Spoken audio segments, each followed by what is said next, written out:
Okay, today we will discuss, the elephant in the brain, a book about hidden motives that, secretly drive everything we do.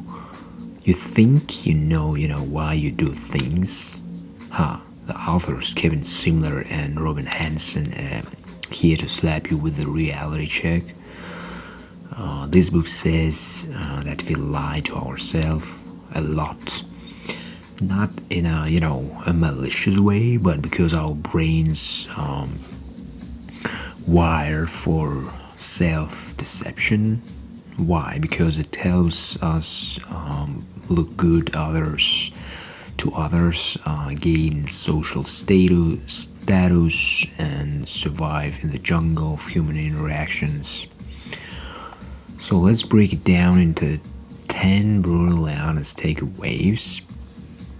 No fluff, just cold, hard psychological truths with real life examples and some humor to soften the blow. So, we are not, as nice as we think we are. What it means is we love to think, we're generous, kind and full of good intentions, but deep down, a lot of our nice air quotes behaviors about making ourselves look good or getting, something in return. For example, you donate, to charity, for example, not just because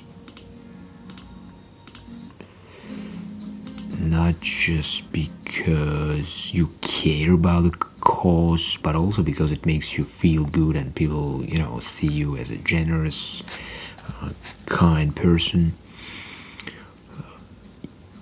Or like, let's say you help a friend move, but in the back of your mind, you will cash it in that favor later, like Godfather vibe. The truth is, if we were truly selfless, we donate anonymously all the time. But let's be real, you want your name on that donation list. But at the same time, it's not exactly selfish, it's, I guess, win-win. We think about like ourselves good and at the same time helping people. Another one about that we like hiding our true motives even from ourselves, like what it means. Our brain is like PR agent, always spinning stories to make us look good even to ourselves. For example, you say you go to college to learn, but let's be honest, it's mostly about getting a degree, impressing employers, and boosting your social status. Or, like, let's say you post just woke up selfie to show your natural beauty, air quotes, and somehow you're already with a makeup. But really, you took 15 photos and picked the best one. Your brain runs propaganda campaign about how pure your intentions are, but deep down there's always a selfish, angle at play. Another one, like a tip from this book about conversations and not just about sharing information. What it means, we love to think conversations are about exchanging ideas and learning, but often they're about status, dominance, and signaling intelligence. For example, that guy who corrects air quote everyone's pronunciation in a group chat, he's not helping, he's showing off how smart he is.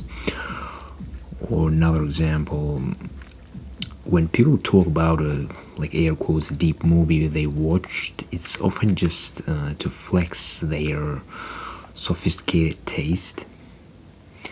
So in other words, a lot of talk is just social peacocking. We don't just want to connect, we want to impress, which is, it is what it is. It's not bad, it's not good, it's just human nature. School. So the next one, next takeaway from this book, we can say that it's about school is more about signals that than learning.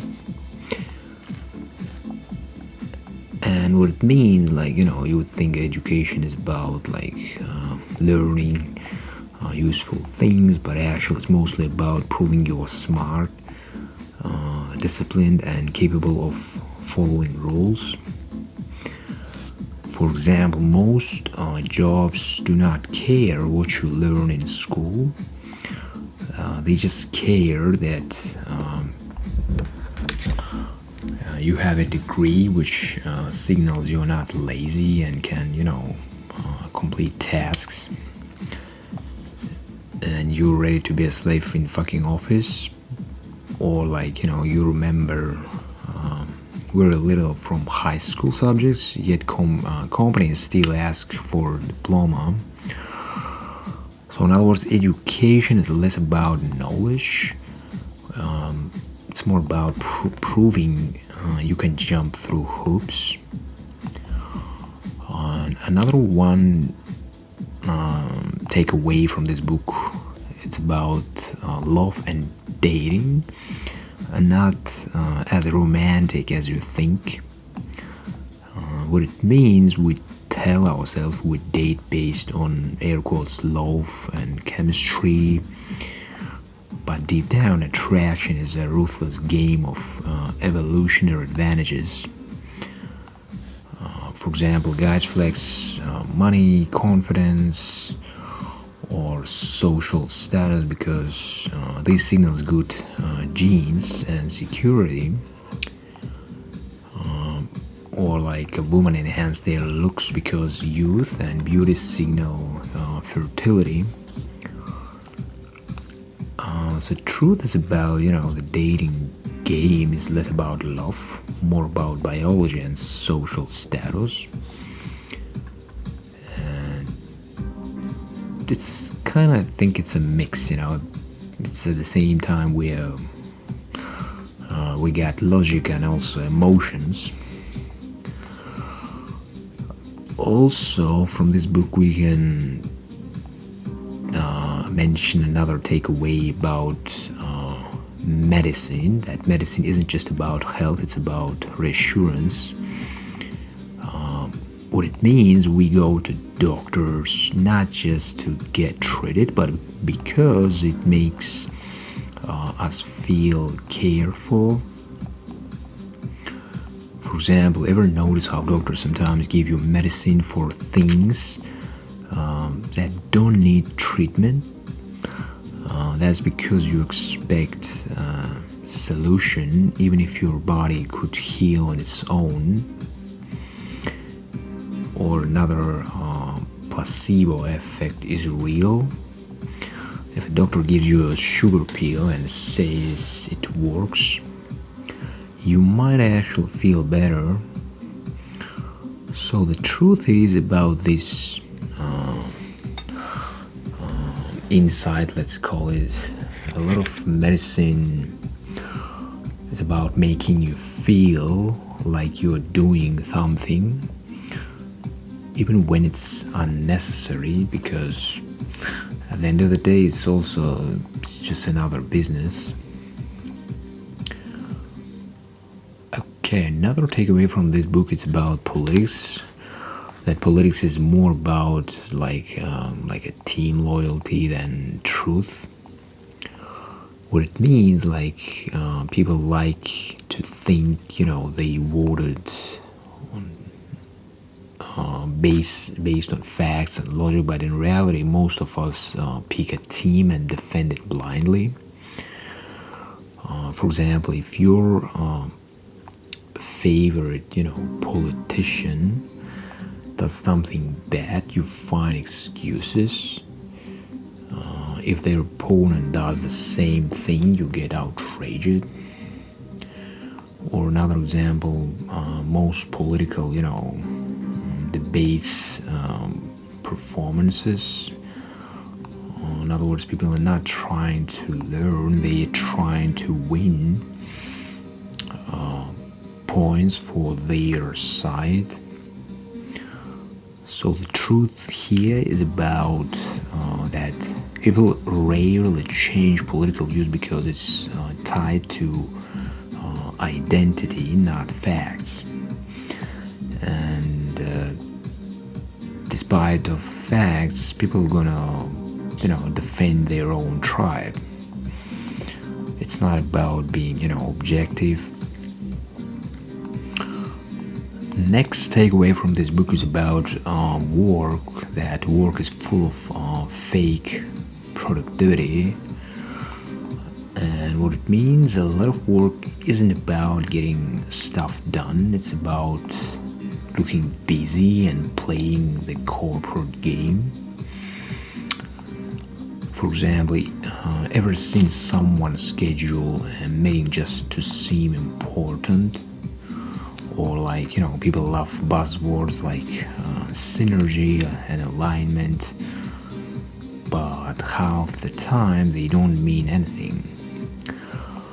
So the insight here is that companies care more about who seems productive than who actually is.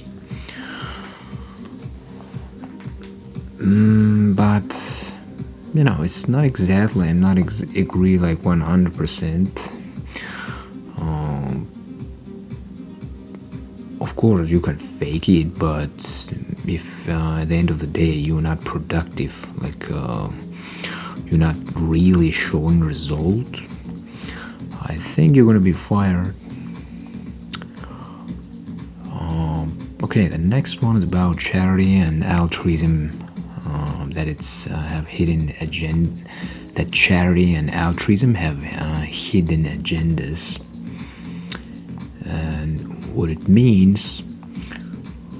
People love, to signal morality through charity, but often it's about status and social approval. For example, celebrities donate millions and make sure everyone knows.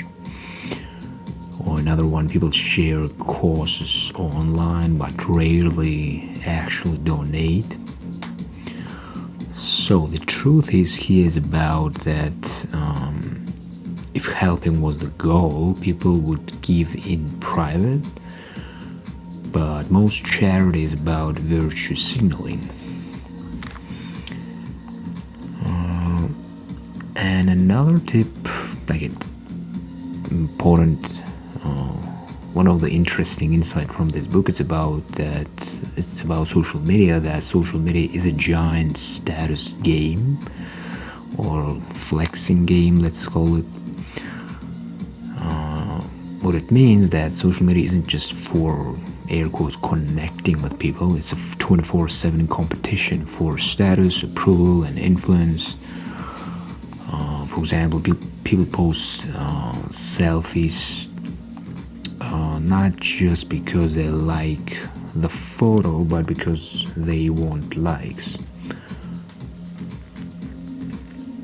And another example, arguments online, often just about showing off intelligence or moral superiority. It's another intelligence flex, let's call it.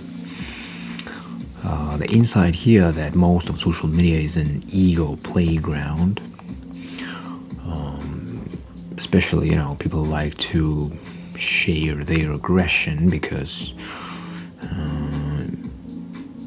if they're gonna do that in real life, they're gonna get punched. But online, it's way safer. So the final thought about this book, that question we can ask: can we escape the hidden motives? Not really, but we can, at least be aware of them. The next time you do something, ask yourself, am I really doing this for the reason I think? Or is there an unconscious motive at play? In other words, you don't have to stop playing the game, just play it with your eyes open. So in other words, do things like whatever you're doing consciously, not just blindly follow others. So what do you think? Send your opinion in comments below, and subscribe, thumbs up, and yeah, thank you for listening.